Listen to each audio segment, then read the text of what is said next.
Magandang araw, Pilipinas. Pinalakas ng Philippine Center Management Board ang katuwang ang Philippine Nurses Association of New York Incorporated.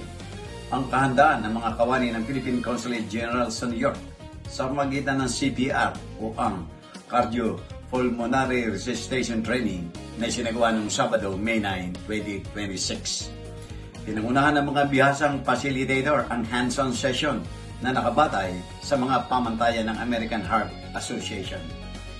Isinagawa sa pagsasanay ang tamang teknik sa chest compression para sa mga nasustunggulan at mga sanggol.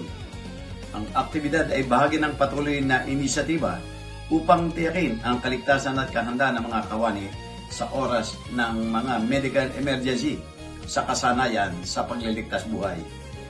Inaasahang mas magiging kumpiyansa ang mga tauhan sa pagtugon habang naghihintay ng professional na medical na tulong. Nagpahayag ng pasasalamat si Consul General Senen T. Mangalili ng New York sa Nurses Association sa pagbabahagi ng oras nito. At bilang pagdiriwang ng National Nurses Week, ipinabot niya ang pagbati at pagkilala sa Philippine Nurses Association at sa Filipino-American Nursing Communities sa New York sa kanilang mahalagang ambag sa pampublikong kalusugan at pangangalaga sa komunidad.